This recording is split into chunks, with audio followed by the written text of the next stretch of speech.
Yes, yes. Uh, Welcome, this is Rajesh Kumar moderating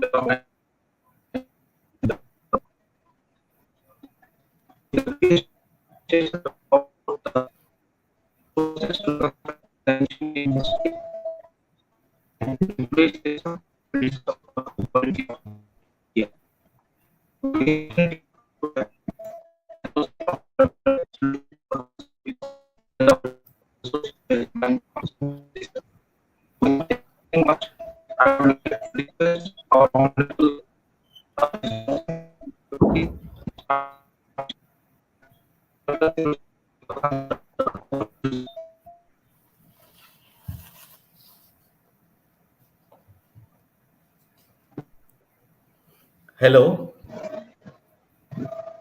Am I audible? Am I audible?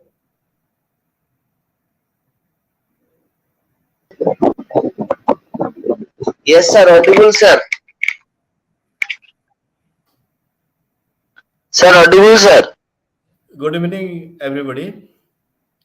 I welcome all the learners to this online counseling session. I am Dr. Trilochan Pradhan, reader in history, Attabira College. Today, my assignment with you is about the second block of the GE1, that is Polity and Administration. In fact, in this counseling session, we are going to discuss four chapters.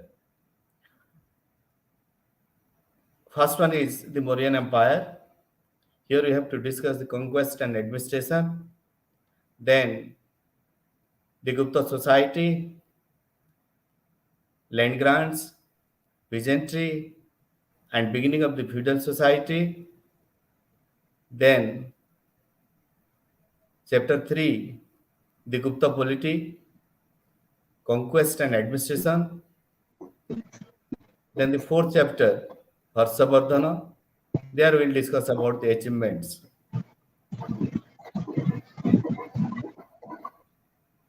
Actually, this is a very big chapter, and we are going to discuss some of the points to have a subjective discussion on the topic.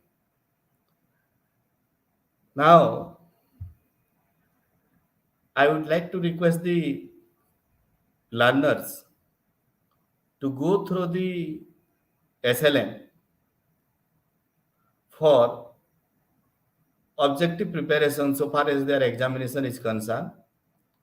First of all, the student have to screenshot all the PPT what I have prepared. Then with the help of the material, they can develop into full-fledged notes.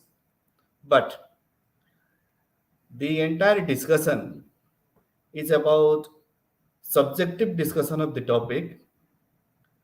Polity and administration, what we are going to discuss, is an important topic so far as the history of early India is concerned. Here we are going to discuss about the Mauryans and Guptas. In fact, the Mauryans and Gupta laid down the foundation of the political system in India, administrative system in India, the administrative machinery they have developed, they evolved later on, used by other ruling dynasty. In one word, without mentioning the Mauryans and Guptas, we cannot discuss the whole polity and administration of India.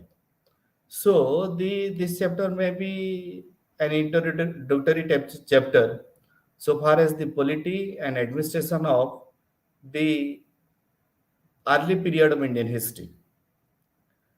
It is also interesting, not only essential so far as that parameter is concerned, it is also interesting because the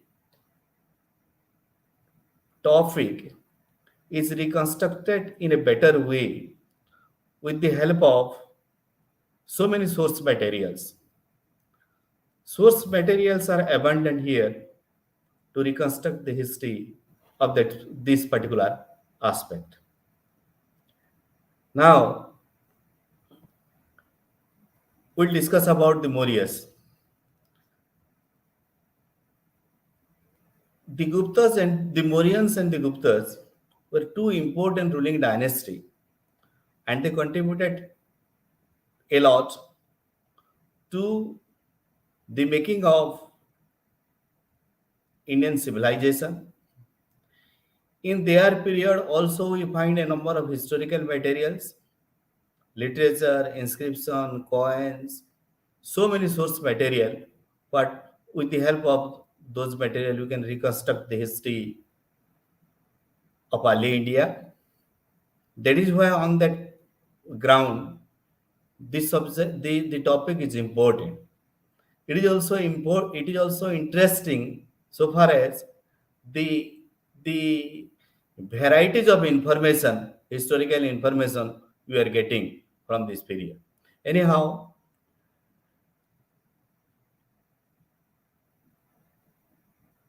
examination point of view ରୁ ମୌର୍ଯ୍ୟ ଏବଂ ଗୁପ୍ତ ପ୍ରାଚୀନ ଇତିହାସର ଦୁଇଟି ପ୍ରସିଦ୍ଧ ଯୁଗ ସେହି ସମୟର ଇତିହାସ ବିଷୟରେ ସାଧାରଣ ଭାବରେ ଜାଣିବାର ଆବଶ୍ୟକତା ରହିଛି। ଏକ୍ସାମିନେସନ ପଏଣ୍ଟ ଅଫ ଭ୍ୟୁରୁ ଜାଣିବାର ଆବଶ୍ୟକତା ରହିଛି ଏବଂ ପ୍ରାଚୀନ ଇତିହାସର ପ୍ରତ୍ୟେକଟି ପ୍ରଗତି ବିକାଶ ବା ଘଟଣାକ୍ରମର ଆମେ ଯେତେବେଳେ ଉଦାହରଣ ନେଉ ଘଟଣାକ୍ରମର ଯେତେବେଳେ ଉଦାହରଣ ନେଉ ସେତେବେଳେ ଆମେ ମୌର୍ଯ୍ୟ ଏବଂ ଗୁପ୍ତମାନଙ୍କର ସାଧାରଣତଃ ଉଦାହରଣ ନେଇଥାଉ।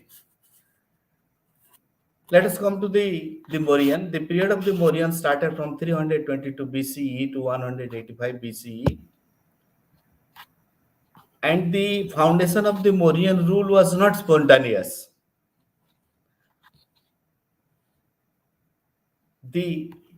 A so-called popular liberation movement started on the eve of the foundation of the Mauryan rule, just after the campaigns of Alexander. And that liberation movement later on responsible for the foundation of the Mauryan rule in India. Chandragupta Maurya, the founder of the Mauryan rule, Mauryan dynasty, was instrumental by Chanakya in the War of Liberation. Apart from that, the unpopularity of the then Nanda rule, that was internal factor responsible for a change, outbreak of emergence of a new dynasty. Then there was also external factor, the invasion of the Greeks. After Alexander, the general of Alexander controlled a large portion of northwestern part of India, and they are on the verge of entering into India.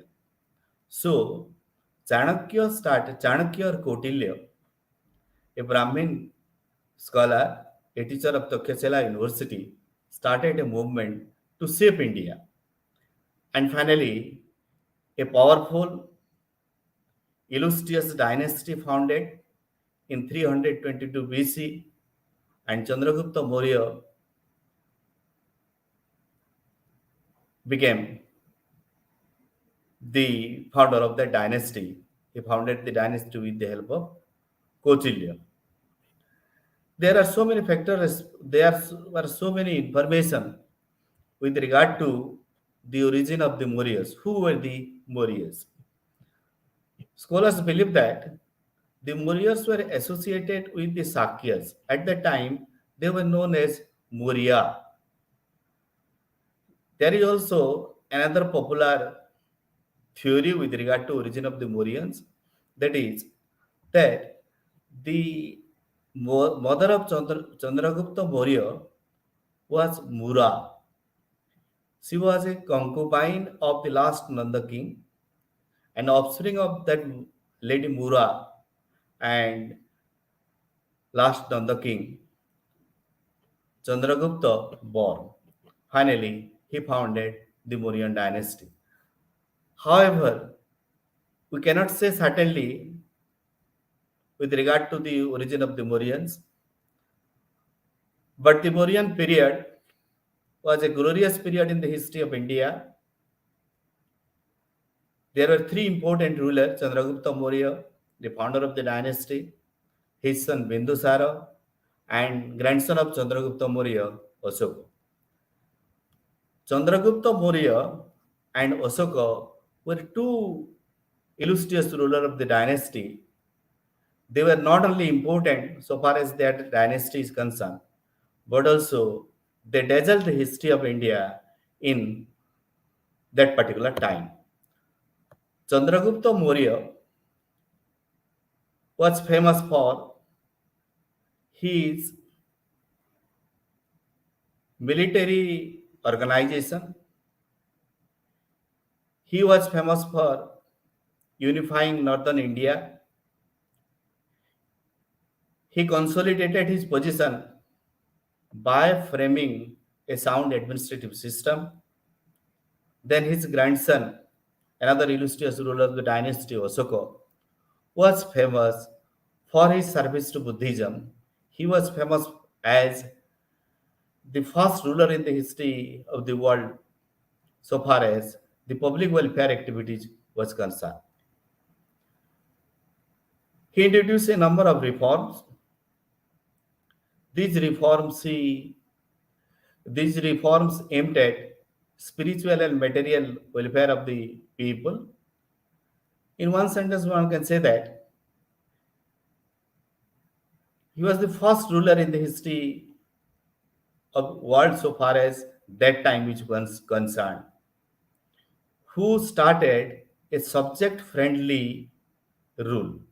He set an example in that line. However, in the beginning, Chandragupta Maurya took the advantage of the situation. India was divided into a number of small kingdoms. There was no central power to check the Greek invasion, what was already began from the northwestern side of India. And his task was also to put an end the unpopular Nanda rule. In fact, Chandragupta ମୌର୍ଯ୍ୟଙ୍କ ପାଇଁ ସେ ସମୟରେ ସମସ୍ୟା ଥିଲା ଯେ ଗୋଟେ କେନ୍ଦ୍ରରେ ଶକ୍ତିଶାଳୀ power ନଥିବା କାରଣରୁ, ରାଷ୍ଟ୍ର ବା ରାଜ୍ୟ ନଥିବା କାରଣରୁ ଗ୍ରୀକ ମାନଙ୍କର ଉତ୍ତର ପୂର୍ବ ସୀମାରୁ ଗ୍ରୀକ ମାନଙ୍କର ଆକ୍ରମଣ ଆରମ୍ଭ ହୋଇଯାଇଥିଲା। ତାପରେ ସେଣ୍ଟ୍ରାଲ ଇଣ୍ଡିଆରେ ଦୋଆବ ରିଜିଅନରେ, that the heart of India, Magadhan ରିଜିଅନରେ ନନ୍ଦମାନଙ୍କର ଅତ୍ୟାଚାରୀ ଶାସନ ଥିଲା। ସେ ଶାସନକୁ ଲୋକମାନେ ଭଲ ପାଉନଥିଲେ ଏବଂ ଦେଶକୁ ରକ୍ଷା କରିବାର, ସଂଗଠିତ କରିବାର ସେହି ମଗଧ ଶାସକମାନଙ୍କର କ୍ଷମତା ନଥିଲା। Chandragupta Maurya organized an army with the help of some ruler of the northwestern hilly region of India. One of such rulers was Parvataka. He signed a treaty with Parvataka and then finally organized an army. With the help of that army, he defeated Dhanananda. There was a terrible battle in between the Nandas and Chandragupta, the army of Chandragupta Maurya. At that time, Chandragupta Maurya was not ruler. It is known from Mudra Rakshasa that he defeated Dhanananda. But a direct fight in between the Nanda and Chandragupta Maurya was not so much popular so far as the then sources is concerned. However, he defeated the Nandas and occupied Magad. Then he started consolidating his empire with using the military forces. First, he fought against the Greek commander who possessed the northwestern parts of India. प्रथमे से northwestern part रे जो Greek commander Seleucus Nicator उत्तर पश्चिम अंचल दखल करथिले से आलेक्जेंडर उत्तराधिकारी हिसाब रे से अंचल रे आधिपत्य विस्तार करी भारतर हार्ट ऑफ इंडिया आड़कू अग्रसर होउतले but Seleucus was defeated. He terribly defeated and forced to sign a treaty with Chandragupta Maurya.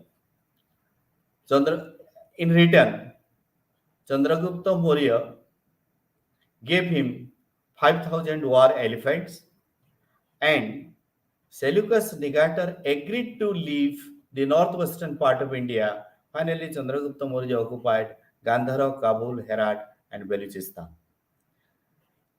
Not only that, to solve the Greek menace for ever, there was a matrimonial alliance with the Greeks, and the matrimonial alliance helped Chandragupta Maurya for further consolidation, further expansion of his power.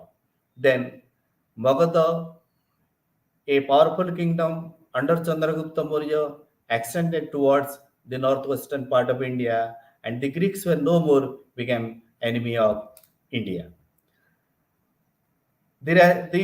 Another important result of that relation was Megasthenes came to the court of Chandragupta Maurya, and the coming of Megasthenes to the court of Chandragupta Maurya was historically important.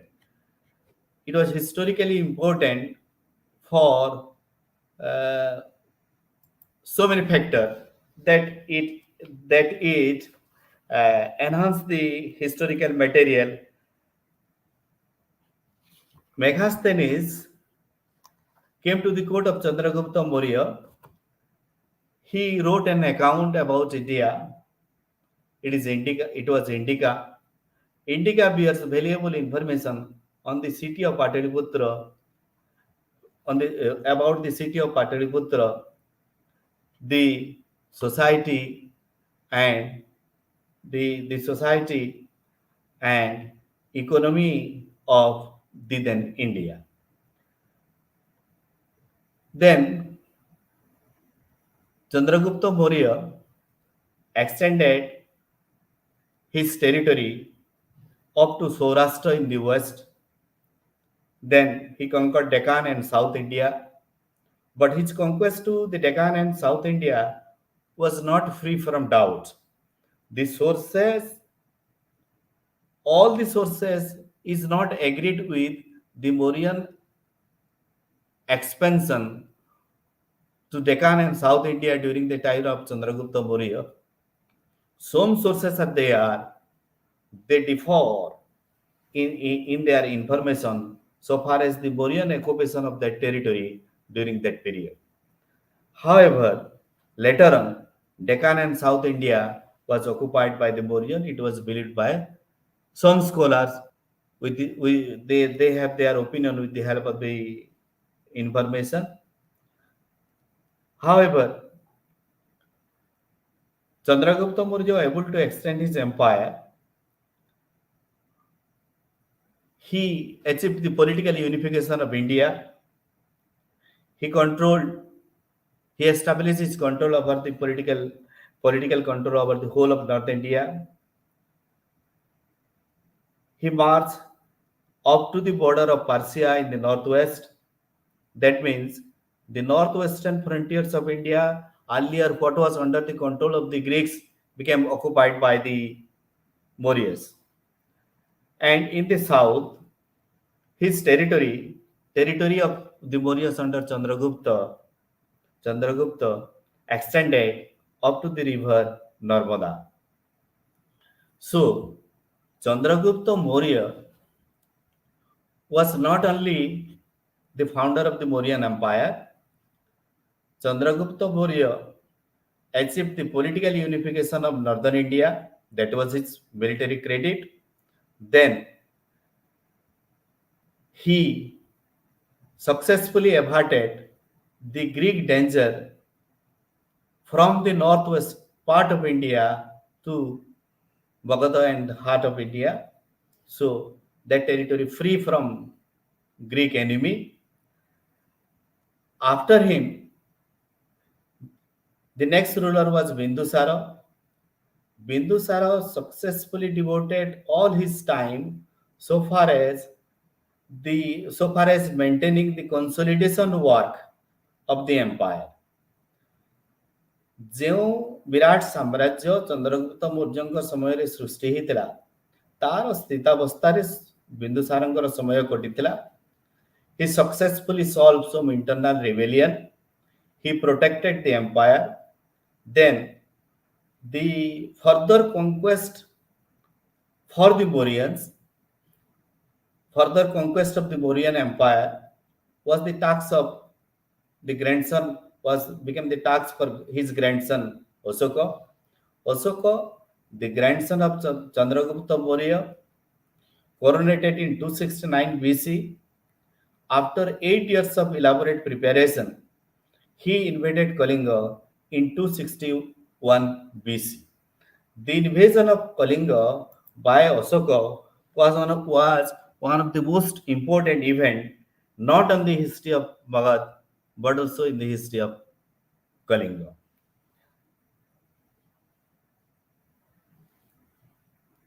There are so many factors responsible for the invasion of Kalinga by Ashoka.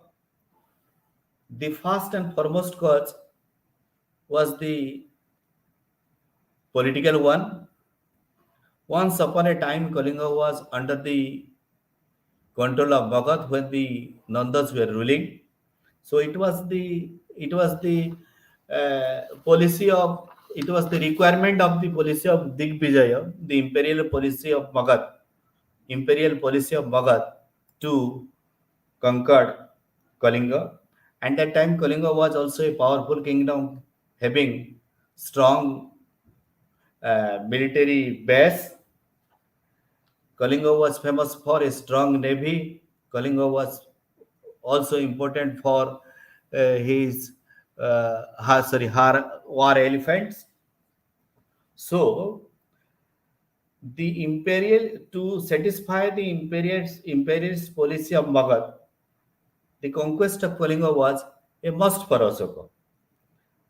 Ashoka defeated the administration of Kalinga. What type of administration was there in Kalinga? It is also a controversy. However, after the defeat, it is an interesting event in history. After the victory, Ashoka became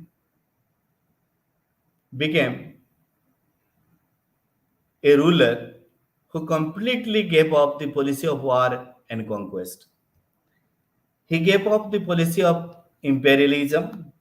He gave up the policy of Digvijaya, and he adopted the policy of Dharma Vijaya after his victory. Now, the consequences of Kalinga war. Suddenly after that war, Kalinga lost her independence. Kalinga became a province of the Magadhan Empire. Personally,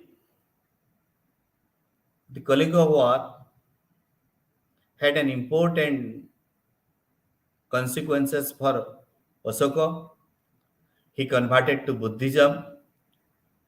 He started the policy of Dharma Vijaya in place of Digvijaya. The sound of war drum, that is Bheri Ghosa, was replaced by Dharma Ghosa. The propagation of religion, a new type of religion influenced by Buddhism, that is the peace, love, charity, non-violence, became Dharma of Asoka.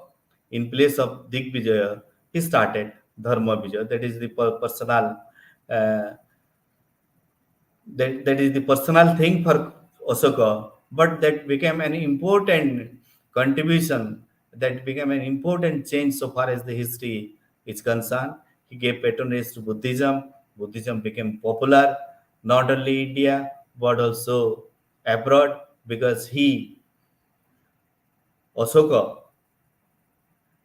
accepted the policy of Asoka was influenced by missionary zeal. He accepted spread of Buddhism as a mission so far as his life was concerned. He sent his son and daughter, brother, sister, every one of his relative and other important person for the spread of Buddhism. That part we are not going to discuss. So, the policy he later on adopted was the policy of peace and non-violence. In his administration, both in Magadh as well as in Kalinga, we find new type of administration.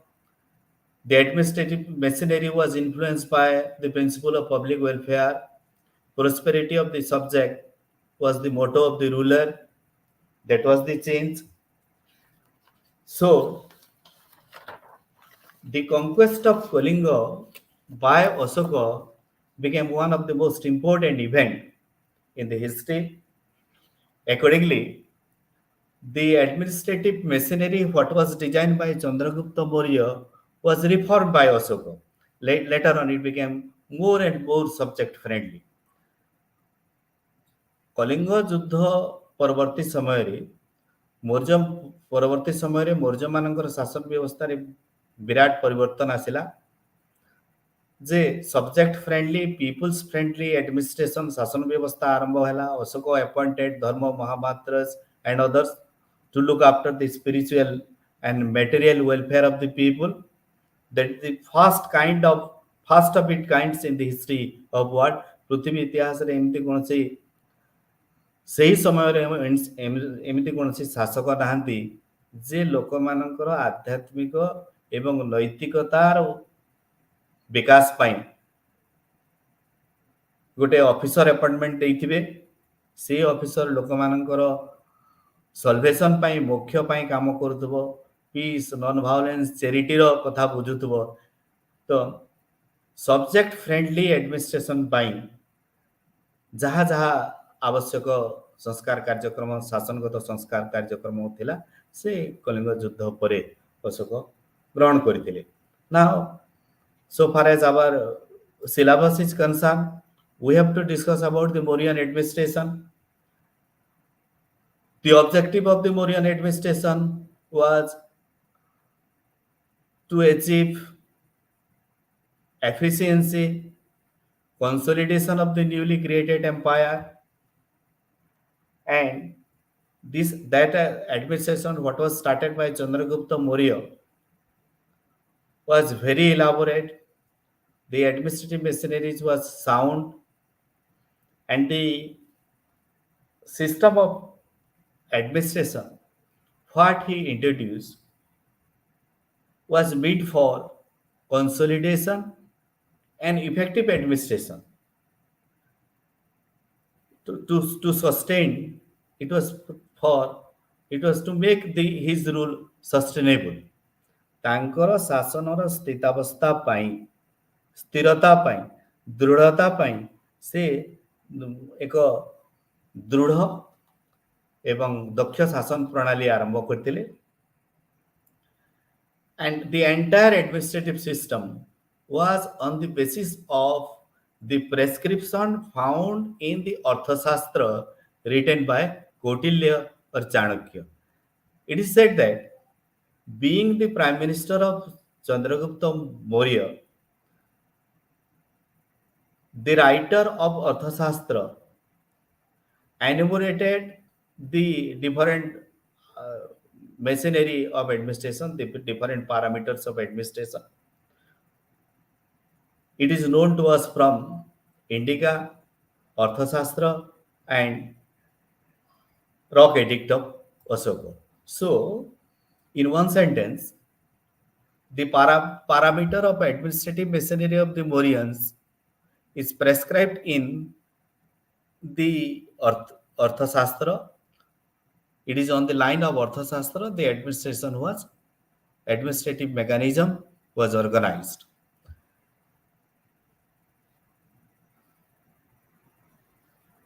Central administration was the important provision of the administration. In the center, king was there. He was head in all spheres of administration. King was assisted by a council of minister. That council of minister was there to assist the king. So the king was suddenly not a despot, but benevolent despot. That was the prescription of the Arthashastra. King was supposed to be the first servant of the state. King has to work 24/7. He was head in the all spheres of administration. The central administration was assisted by a well-organized bureaucracy. There were Adhyaksha or superintendent in charge of the different departments. The departments like treasury, mines, metal, mint, trade, forest, agriculture, ports, jail were there. There were superintendent or adhyakshas appointed for all the departments for general administration. Then another provision of the administration was the administration of the city. So far as the administration of the city was concerned, the administration of Pataliputra, the capital city, was the example. There was a municipal commission existed in Pataliputra, what we know from the accounts given by Megasthenes in his Indica. The municipal commission consisting of 30 members, there were 6 board and 5 members were there in each board. And the duties and responsibility of the board was to look after general administration of the city, like road, bridge, education, keeping the register of birth, death, etc. So these board were performing duty like that of the modern municipal system of present time. Another important aspect of administration was the espionage system. The espionage was well organized.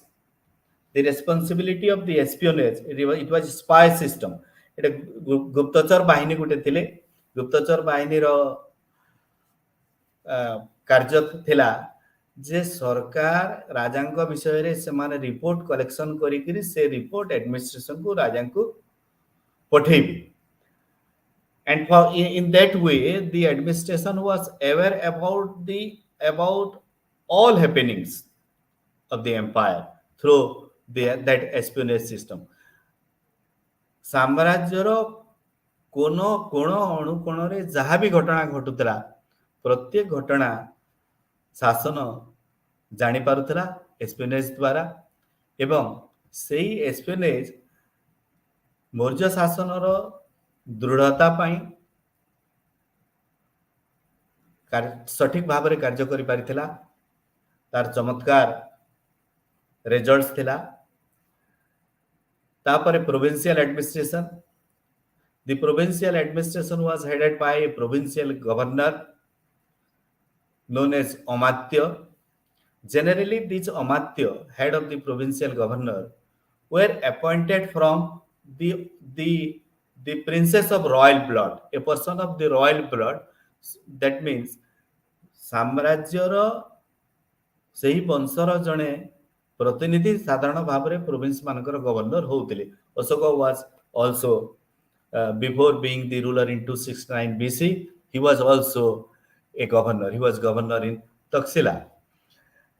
Like that of the Council of Ministers, The provincial governor was also assisted by a council. Apart from that, there were officials who helped the governor in general administration. The high officials of the provincial government was Pradesikas, Rajukas, and Juktas. The Pradesikas were high officials; they were in charge of the general administration of the province. Next to them was Rajukas. Rajukas were in charge of law and justice. There were also Juktas. They were in charge of the uh, keeping records of information on different activities of the government. In fact, they are doing the duty of the modern magistrate, district magistrate, like that. Then the provinces was divided into some administrative unit. A number of Visayas were there, similar to that of the district, and each district, the head of the Visaya was Visayapati. Then Visaya was divided into so many gopas. Then each gopa was divided into grama. The administration of the grama was under the gramika or gramoni.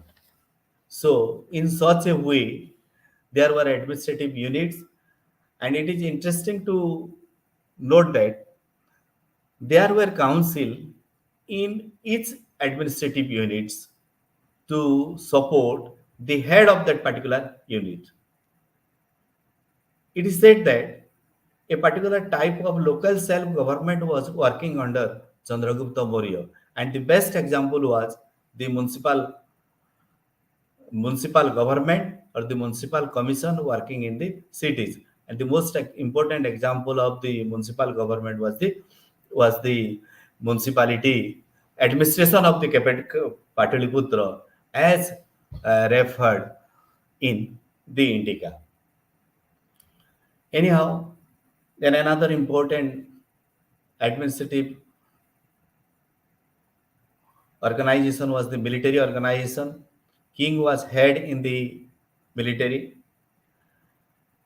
King was the supreme head, not in military but also in executive, legislative, judiciary. Accordingly, he was head, supreme general of the army. But here is also a council meant for the governors of the means for governing the military organization. A council consisting of 30 members. It is divided into 6 boards. In each board, there were 5 members. The responsibility of the board was to look after different aspect of administration. The board generally uh, look after different uh, different military activities. Say, for example, one board is there for infantry, another board is there for cavalry, another board is there for chariots, the fourth board for elephant corps, and the fifth board for navy. So, the military organization was dependent to the council, and it was an elaborate administrative organization, efficient military organization, as referred by the Greek writer like Pliny and Megasthenes.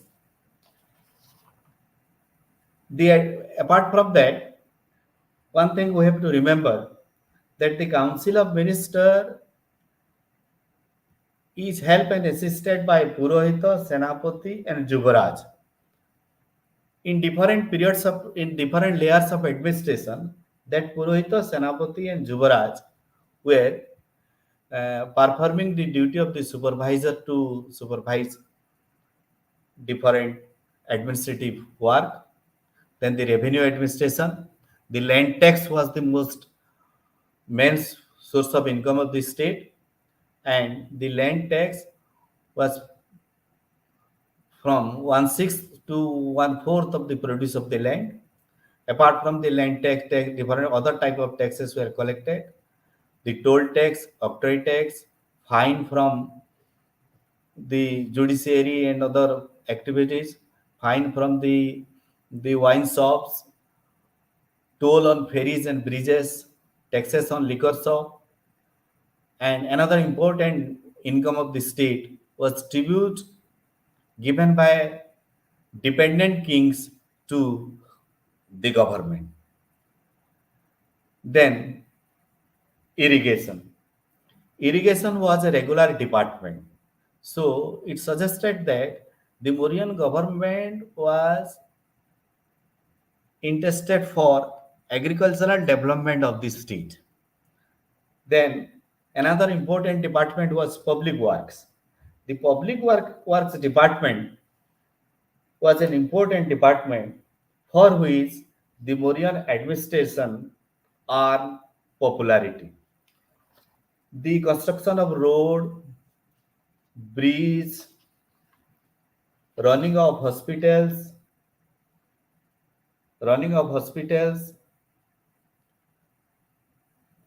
construction of rest houses for the traders, providing lodging and boarding facilities through the traders, the poor and needy was included in the public works. One thing we have to note that Maurya शासक माने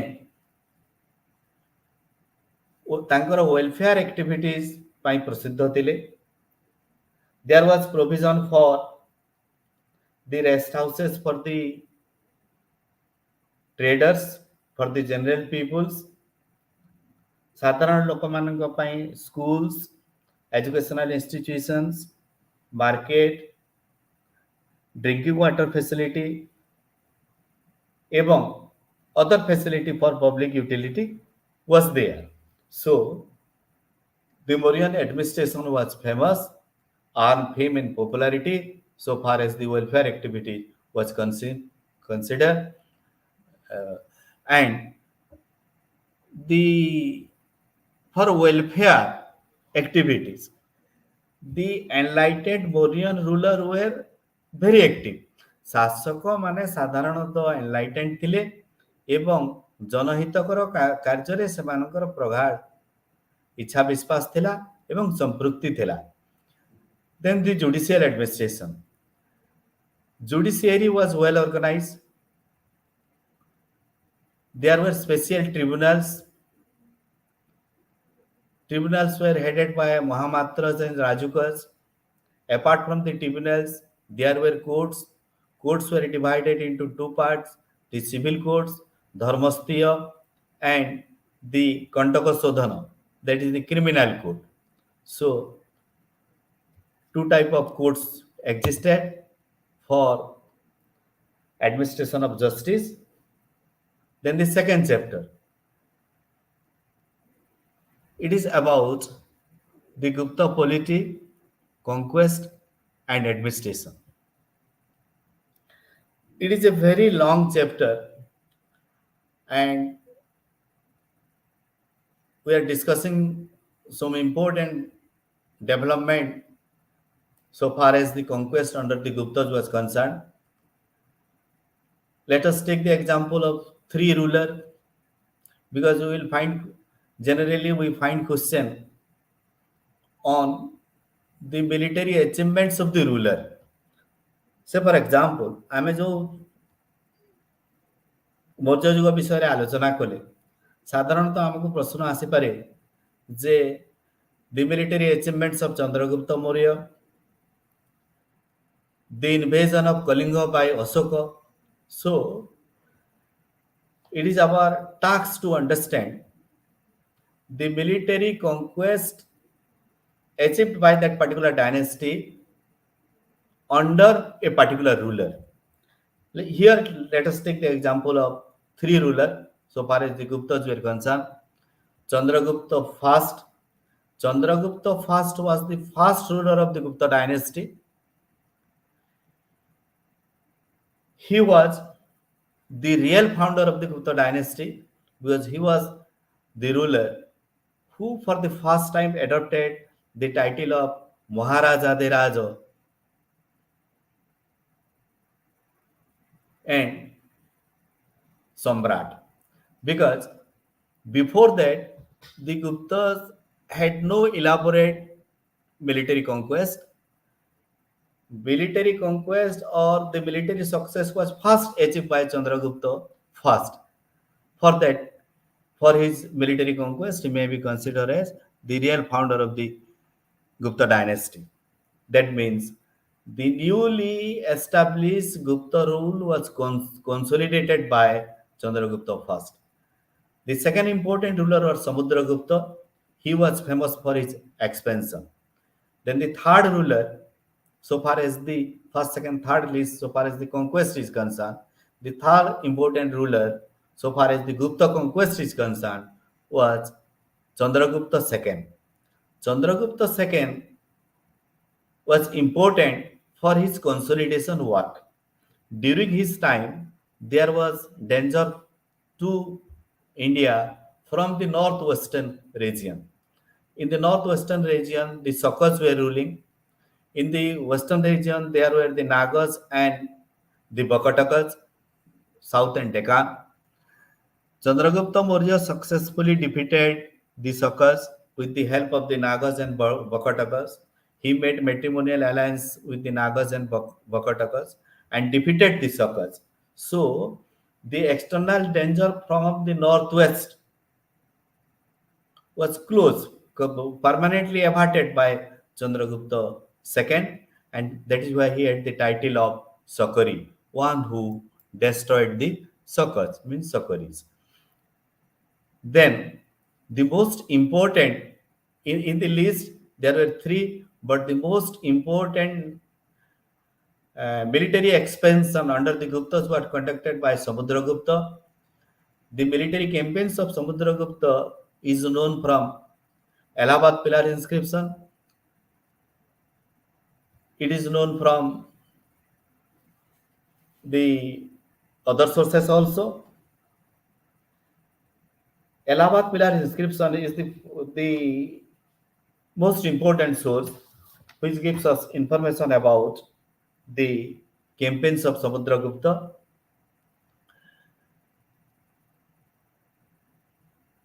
Samudragupta extended his territory by defeating four important rulers of the north in first instance. प्रथम पर्याୟରେ से first northern campaign that is described in Allahabad Pillar inscription as first Aryavarta war. Here he defeated four important kings. They were the ruler of modern UP and central India. Then, for the first time, the Gupta territory expanded from Magadhan region, the Doab region, to the whole of UP and central India. Then Samudragupta led expedition to south. The southern expedition of Samudragupta, that was known as Dakshinatya Abhijan of Samudragupta, was famous, where he defeated 12 kings. But it is important to take the name of the four rulers to whom he defeated in the first Aryavarta war. प्रथम आर्यावर्त वार रे first northern campaign रे से जो चारि जण राजा को परास्त करिक मॉडर्न यूपी और सेंट्रल इंडिया दखल करथिले से माने हेले Achyuta of Ahichhatra. He was the ruler of Ramnagar and Raebareli district of UP. Then Nagasena of Mathura. Then Ganapati Naga of Padmavati. Padmavati is identified with modern Gwalior region. And the fourth ruler to whom he defeated was a ruler of Kota family to whom he defeated and occupied a large portion of central India.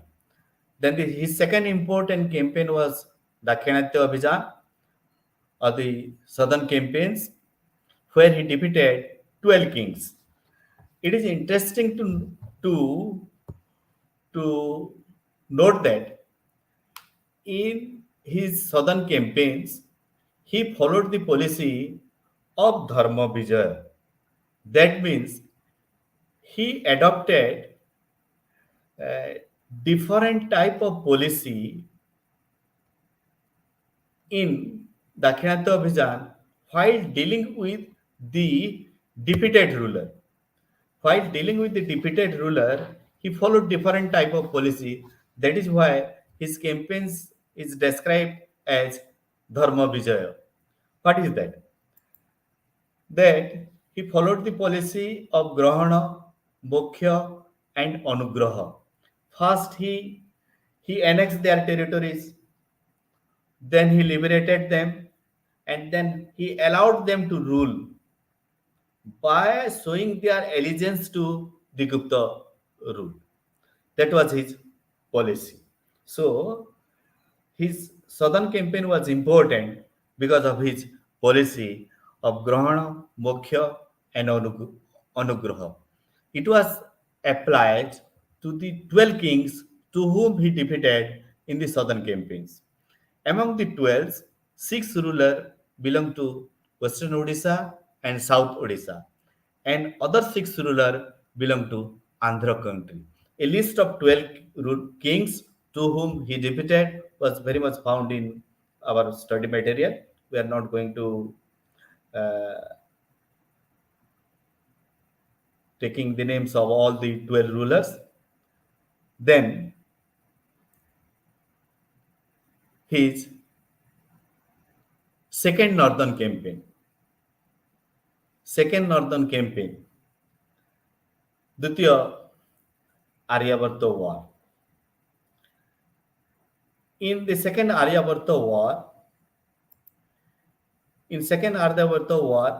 he defeated 9 kings. Among the 9 kings, 3 belong to central India and 6 belong to northern India.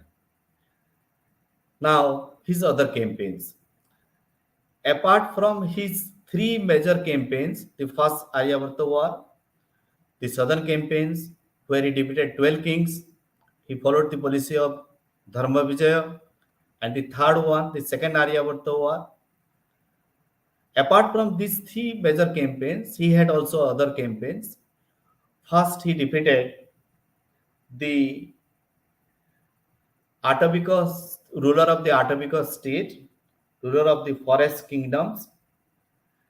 He defeated the 5 rulers of the 5 forest kingdom. Later on, they annually paid tribute to the Gupta ruler. Then he defeated the ruler of the frontier states. The ruler of the frontier states also paid him tribute. Then in third instance, Tritiya Udharana Huji, he defeated the ruler of the Republican states of the West. Paschim Republican ruler मान को non monarchical states ruler मान को मध्य से परास्त करथिले. They were 9 in numbers. Among them, Malava, Judehas, and Madrakas were famous. These Republican states, ruler of these Republican states, helped him immensely. They served as feudatory for the Gupta ruler, and their territory was existed as a buffer state in between the Guptas and the powerful Saka ruler of the northwest. Northwest ର Saka ruler ଏବଂ ଗୁପ୍ତ ମାନଙ୍କର ମଧ୍ୟରେ buffer state ହିସାବରେ ସେମାନେ କାମ କରିଥିଲେ ଏବଂ 9 ଜଣ ନନ୍ ମୋନାର୍କିକାଲ ଷ୍ଟେଟ୍ସ ର ରାଜା ମାନଙ୍କୁ ପରାସ୍ତ କରିବାଟା ଗୋଟେ ବଡ଼ ଉଦାହରଣ ଥିଲା. Among them, the Malava, Judheas, and Madrakas were famous. However, he successfully extended the Gupta Empire. Samudragupta extended the Gupta Empire to the whole of north except Kashmir. The Gupta Empire extended to the western India except some portion of Punjab and western Rajputana. In south, the Gupta territory extended beyond the Vindhyas because he defeated the ruler of six Andhra country in his southern campaigns. So the Gupta territory touched Tamil Nadu in the southern part of the subcontinent.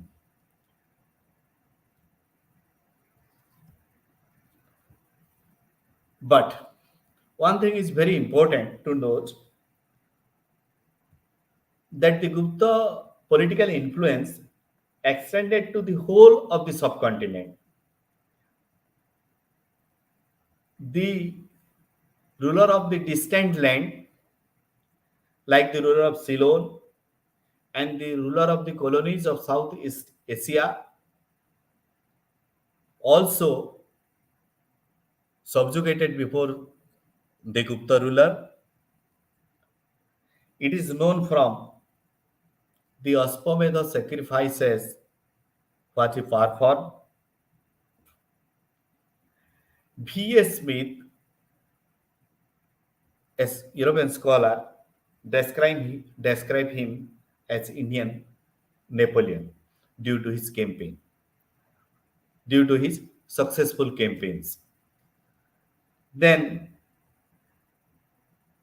another aspect of another lesson so far as our syllabus is concerned, it is about the Gupta polity.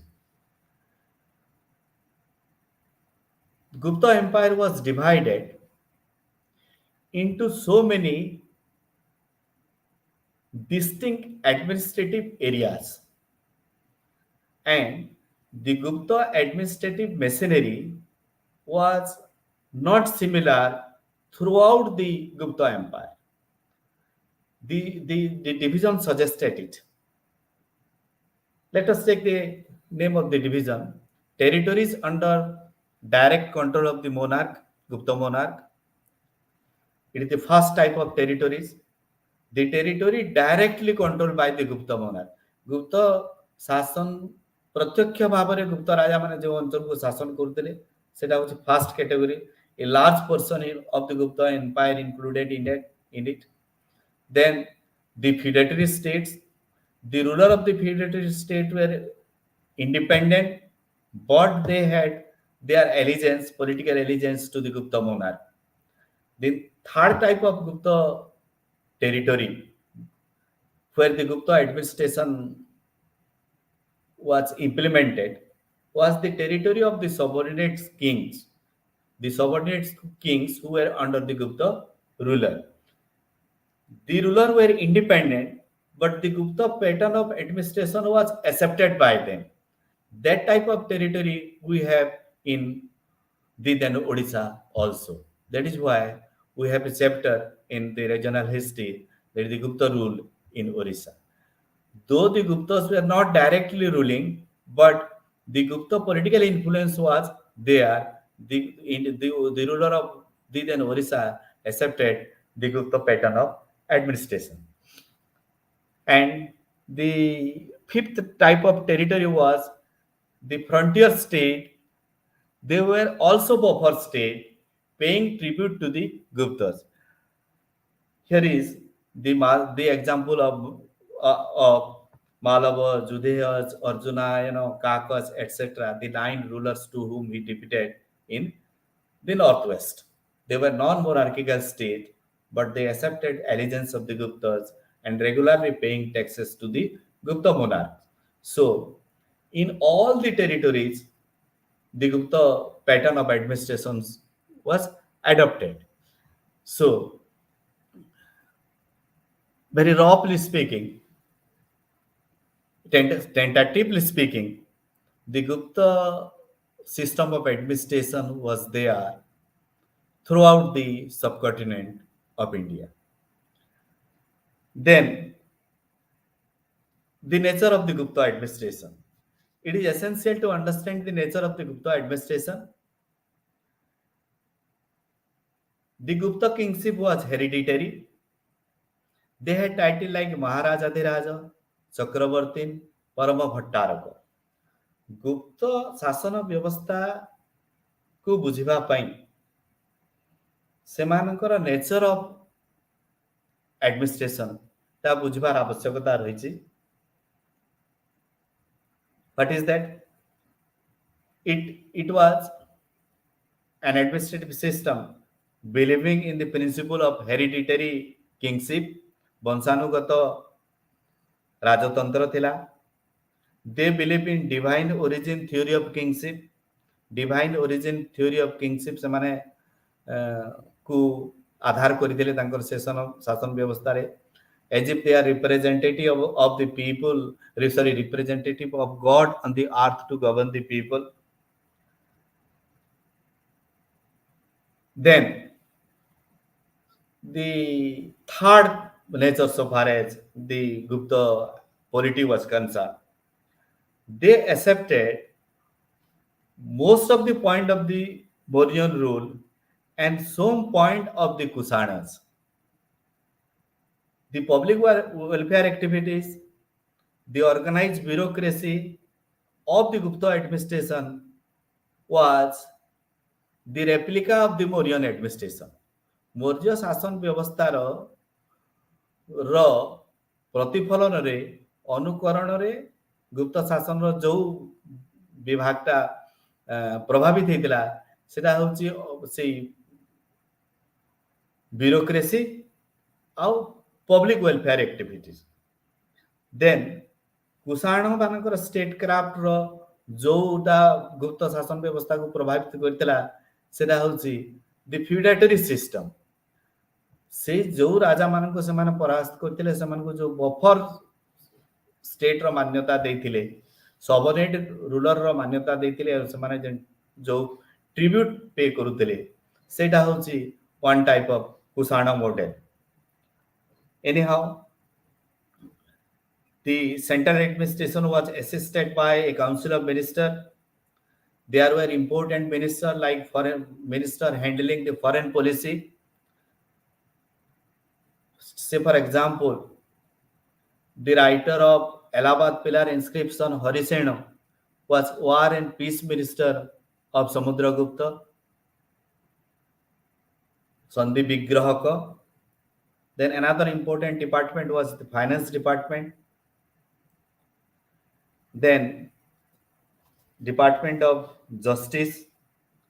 These three departments was under the control of the powerful ministers. They always there to assist the monarch, Gupta monarch. Then the provincial administration. The Gupta province was administered by Uparika Maharaja and the province was known as Bhukti. That means the directly administered Gupta Empire was divided into so many Bhuktis, and Bhuktis were ruled by the Uparika Maharaj, the provincial governor. And each Bhukti was divided into so many Visayas. That was the district.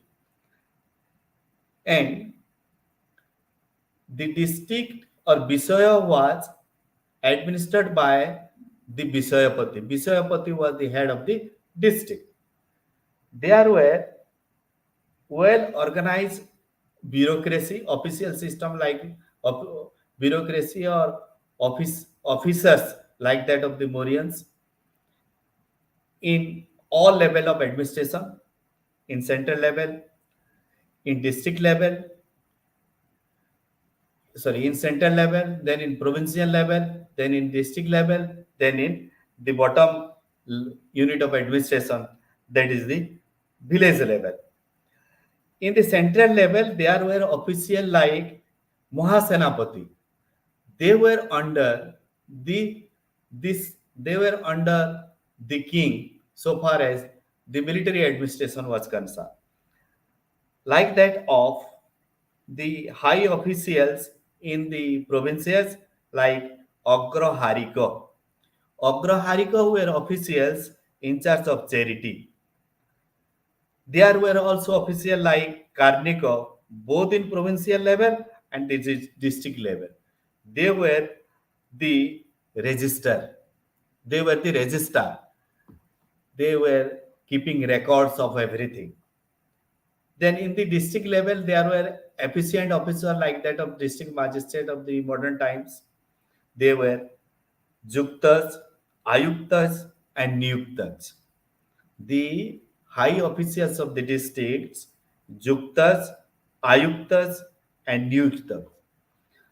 It is interesting to note again here that there were council directly or indirectly nominated by the king to assist different officials of the various administrative units. ସବୁ ଲେଭେଲର administrative head ମାନଙ୍କୁ assist କରିବା ପାଇଁ ଗୋଟେ ଗୋଟେ council ଥିଲା। ସେ କାଉନସିଲଟା directly indirectly appointment ରାଜାଙ୍କର ଦ୍ୱାରା ଡାଇରେକ୍ଟଲି ଇନଡାଇରେକ୍ଟ ନିଯୁକ୍ତି होउथिले से council. Say for example, in the village level.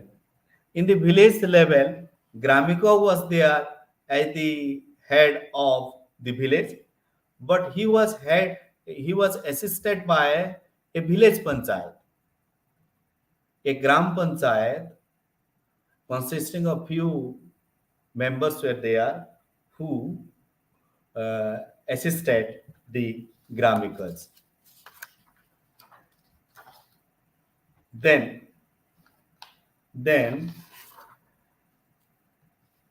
the revenue and judicial administration.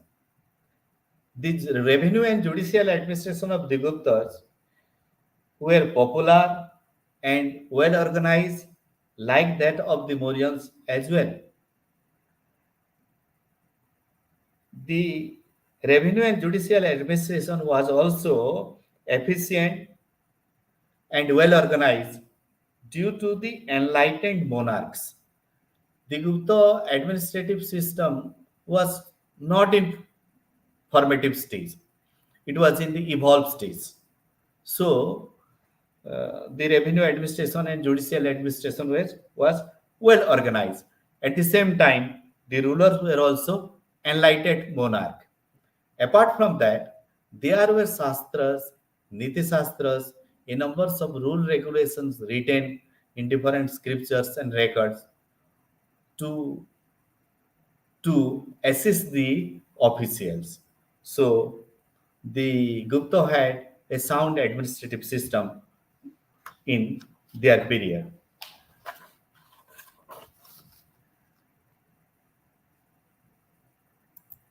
That you can say in the conclusion that गुप्त राजा माने साधारण भाव में इवॉल्व शासन व्यवस्था डेवलप शासन व्यवस्था सृष्टि करि पारिथिले। मौर्य कुषाण इत्यादि शासन व्यवस्था एडमिनिस्ट्रेटिव मेशिनरी रो उदाहरण से माने नैतिले एवं शासन व्यवस्था साधारणतः डेवलप थिला। मोनार्क माने भी एनलाइटेंड थिले। They were not despot, they were benevolent despot. At the same time, there were rule books, shastras and niti shastras. Though the shastras and niti shastras was not completely subject friendly, सेटा साधारण भाव में सुदृढ़ शासन व्यवस्था पाई उद्दिष्ट थिला। आमे सीधा सलग कहि परिबा नहीं जे it was 100% subject friendly, but these books and the rules and regulations they had was meant for the smooth and sound administrative system. That is why very often we are taking the example of the Gupta system of administration. That the Gupta system of administration is important because it influenced the administrative patterns of all the ruling dynasty after the Guptas. Now, the another aspect of the lesson that is about the Gupta society. In Gupta society, we are not going to discuss the different social customs, manners, division of the society, and all that. But it is a different thing, a theoretical thing, what we are going to discuss. That is the I'm running sort of time that I will conclude it within 5 to 7 minutes. That there were land grants. The land grants, the system of granting land developed during the period of the Guptas due to the varieties of territories and varieties of administrative machineries, mechanism used for different territories, different categories of people. First thing. Second was the vastness of the territory. The officials were not directly ruled everywhere in the Gupta Empire. And the officials were not directly paid from the treasury. The Guptas arranged land grants. They granted land to some people. They served the administrations. That means the officials working for the Gupta administrations were giving their services in lieu of the grants given to them. A careful studies of the land grants gives us information that they were enjoying the land in return of the service they were rendering to the state. That means they were allowed land, tax-free land for their service. There is two reasons behind that. First one, to expand the administrative machinery. शासन व्यवस्थार विस्तार ପାଇଁ ସେମିତି ଗୋଟେ ବ୍ୟବସ୍ଥା କରାଯାଇଥିଲା. Secondly, to bring so many territories and so many people into the fold of the empire. ସାମ୍ରାଜ୍ୟ ଭିତରକୁ ଗୁଡ଼ାଏ ଟେରିଟୋରି ଏବଂ ଲୋକମାନଙ୍କୁ ଆଣିକିରି ସେମାନଙ୍କୁ ଅବସ୍ଥାପିତ କରିକିରି ସେମାନଙ୍କୁ ଶାସନ କରେବାର जो प्रक्रिया से प्रक्रिया रे भूमि दान करा होतला for creating new settlement and considering that settlement as the part of the empire. Accordingly, there were also land grants for the institutions like religious establishment, viharas, stupas, etc. Grants for the temples, grants for the scholars. As a result, new settlement developed, and that new settlement came into the purview of the Gupta administration. Due to the grants, say for example, the grants given to the temples, that is Devatara land, near around the Devatara land, a rural settlement grew. And that rural settlement, the administration of that rural settlement is dependent to the person who received that area as land grant from the Gupta monarch. Like that of that is the expansion of the that is an example of the expansion of the Gupta rural settlement under the Guptas. Then the Brahmadeo land, the land grants given to the Brahmanas for different activities. Near around that Brahmadeo land, new village settlement developed, and that village settlement was not directly administered by the Gupta administration, but indirectly by the officials, by the donee. जो माने दान पाइथिले सेमानक द्वारा indirectly शासित होतला. Save that a new landed aristocracy developed there. they had the right of revenue collection in that territory. ସେହି ଅଞ୍ଚଳରେ revenue collection କରିବାର ସେମାନଙ୍କର ଦାୟିତ୍ୱ ଥିଲା, ସେମାନଙ୍କର ଅଧିକାର ଥିଲା। ଯେଉଁମାନେ revenue collection କରୁଥିଲେ ଯାବତୀୟ ଶାସନରେ ସରକାରଙ୍କୁ ସହଯୋଗ କରୁଥିଲେ ଏବଂ ସରକାରଙ୍କ ସାଙ୍ଗରେ ସେମାନଙ୍କର ଭାଗିଦାରୀ ଥିଲା। They were landed aristocracy. They had different type of service prescribed for them for the state. State ସେମାନଙ୍କୁ କହିଥିଲା ଯେ ବିଭିନ୍ନ ପ୍ରକାର ସର୍ଭିସ ଦେବା ପାଇଁ। Suppose some forest tract of land, some people are enjoying tax free land, and in return they are supplying forces during the time of war. That is also a service. Then this type of land grants with rights of revenue collection and in return giving service to the rendering service to the state gave birth a new type of nobility. In course of time, that landed aristocracy and nobility gave rise to the emergence of the feudal system. Then the farmers living in that settlement, rural settlement, agricultural settlement, were directly controlled by the nobles, and the nobles were responsible to the state, and the peasants were dependent on the nobles. Peasants were dependent to the nobles in some case. In some case, the farmers were dependent to the landed aristocracy. Finally, it developed a type of feudalism, feudal society during the period of the Guptas. Then, the well-organized feudal state were also there in the buffer state. That we are not considering a parameter of the Gupta society.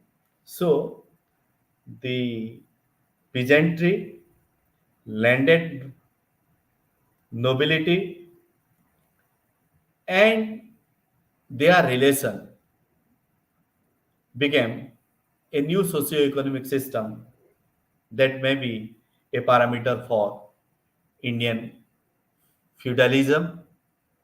It is due to the emergence of the land grant system adopted by the Guptas. Mainly, the cultural patterns they adopted was responsible for that. Anyhow, we know about all from the records of the land grants. So it is a new type of social formation, so to say, started during the period of the Guptas. Now, the last chapter, we have only 12 minutes to complete it. The last chapter, it is a full-fledged chapter. It is about the achievements of Harshavardhana. It is about the achievements of Harshavardhana. Harshavardhana was a remarkable figure of 7th century Christian era. During that time, he was famous, he was remarkable because of his prominence. His prominence was due to his ability in warfare. He was famous for his liberal religious view. He followed the policy of religious toleration and secular view. Like the great ruler of the past, he had series of cultural activities, various type of cultural activities. Harshavardhana himself was a good writer. Then, like other prominent ruler of the past, he also evolved a sound administrative system. That is why he was a prominent figure of 7th century. Though he had no military tactics he was not a military genius like that of Chandragupta Maurya or Samudragupta, but he was famous as the time was concerned. The time gave him popularity. Again, his work was not so much famous with regard to cultural achievement like that of Ashoka and Chandragupta II, but he was famous because the time was important. In that particular time, he had liberal and secular religious views.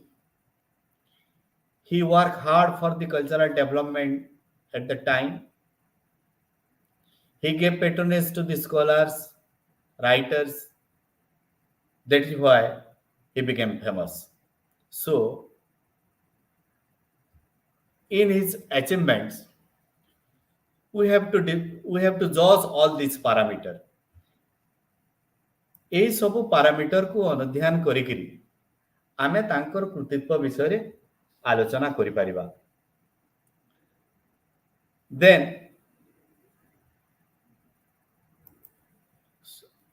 sources to know about his period. The most important source was accounts of Huenshan, then Harsacharita of Banabhatta. Banabhatta was his court poet. He had given a vivid account of the activities of the Harsa, achievement of Harsa in his book Harsacharita. Then inscription and coins. Apart from inscription and coins, Harsavardhana himself was a writer. His writing, he has written three important works, Ratnavali, Nagananda, and Priyadarshika.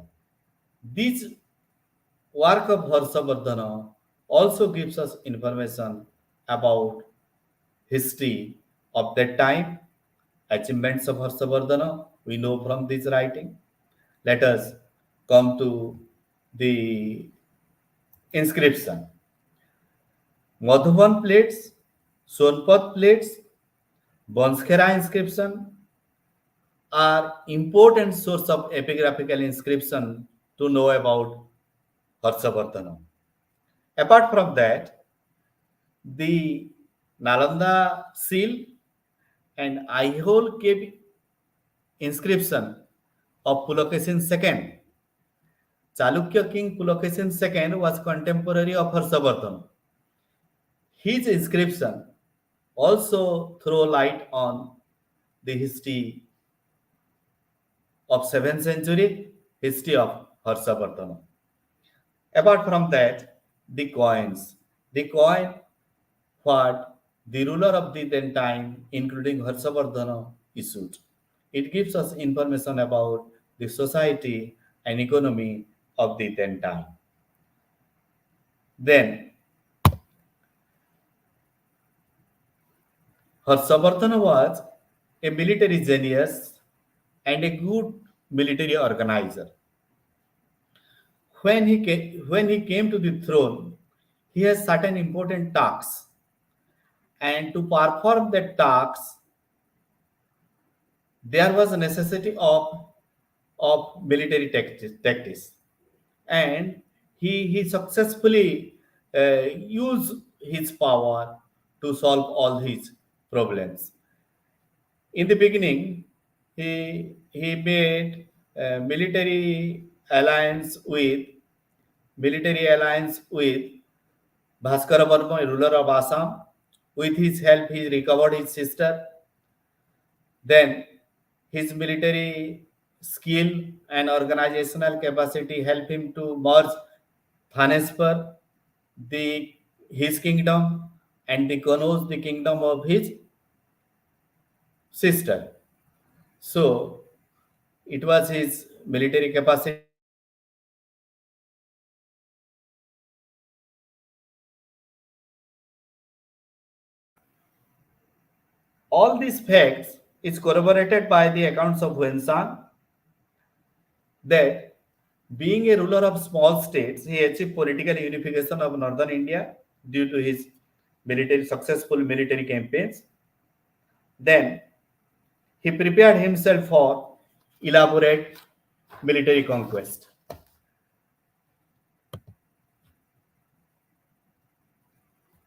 In the beginning, he had war with Sasanka to take revenge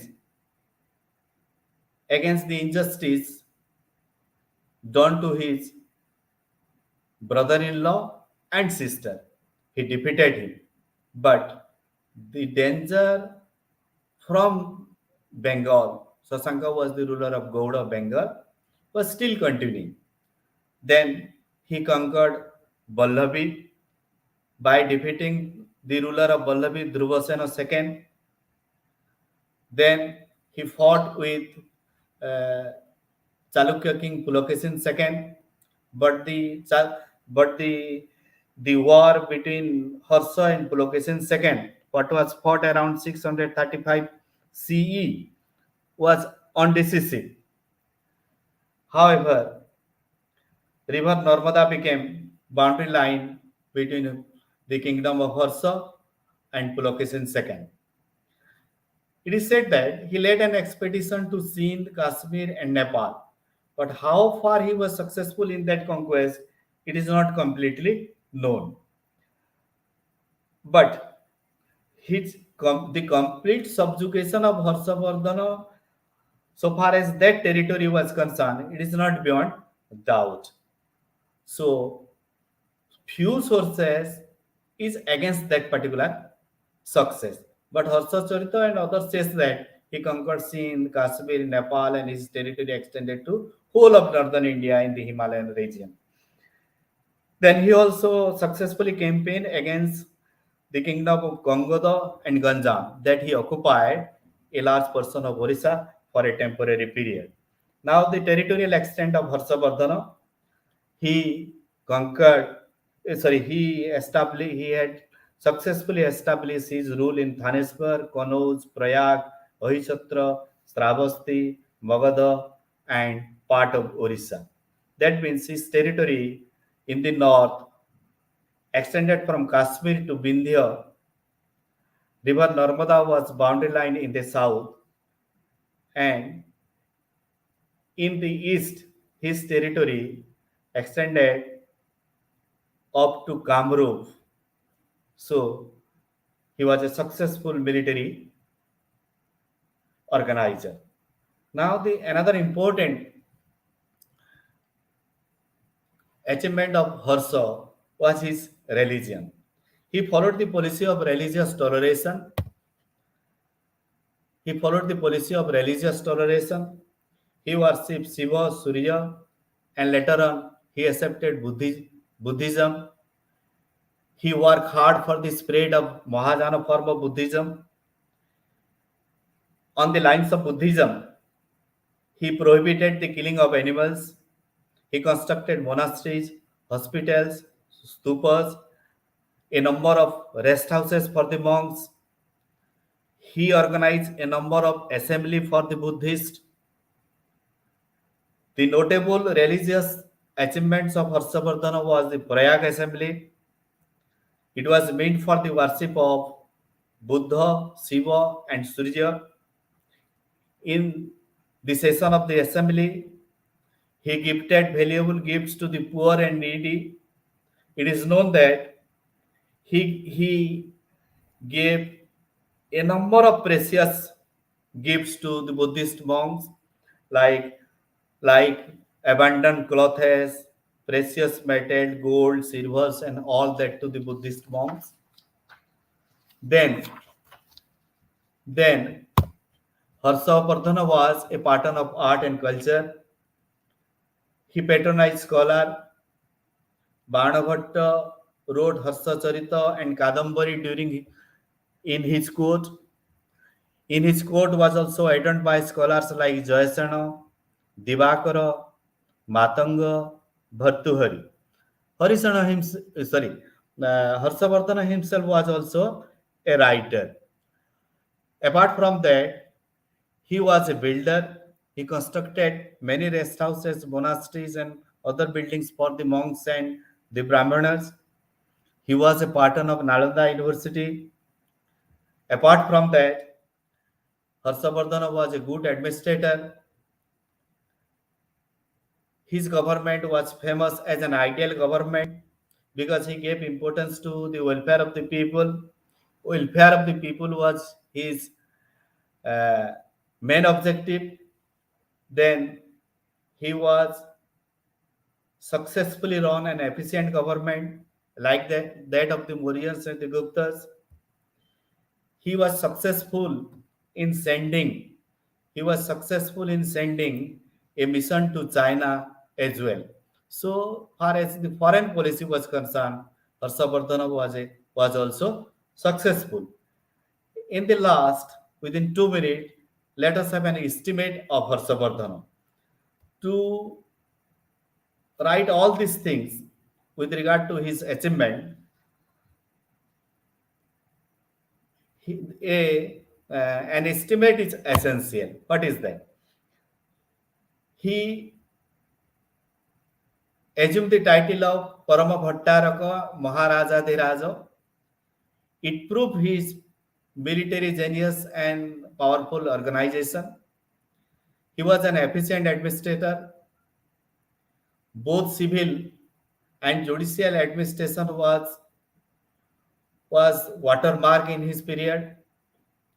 He was an able organizer. His military campaign is the testimony of that. As he extended his territory through the whole of northern India, he achieved political unification. Then his title also proved it. Then he was also a patron of art and literature. He was famous so far as his service to culture is concerned that he was pursuing a liberal and secular religion. So this is all about the achievements of Harshavardhana. Finally, I thanks all of you for a listen hearing. I thanks all of you to hear me, and Thank I you, sir. advise the students to use all these materials for their examination. Now over to Rajesh sir. Thank you, sir. Thank you for giving very deep insight to the topic. And we are really privileged to have you as our resource person for today's online counseling session. And as I already told you in the previous session, we have discussed about the sources of ancient Indian history as well as the Vedic system and the Buddhism and Jainism. And in today's session, we have completed another important chapter of ancient Indian history, that is the political and administrative system of ancient India. And we are really privileged to have Dr. Trilochan Pradhan sir with us. And thank you, sir, for sharing your immense knowledge with us. And thank you so much for giving your precious time to us. And I hope our learners will be very privileged, and this online counseling session will be very helpful for our all learners. Thank you, sir. And Thank you, dear sir. learners, Thank you. with this, It is uh, also a privilege for me. Thank you. Thank you all. Thank you, sir. thank you, sir. Dear learners, with this we conclude today's counseling session, and we have covered block 2. In next session, we will discuss about the block 3 of the same paper, GEHI History of India 1. Thank you. Thank you.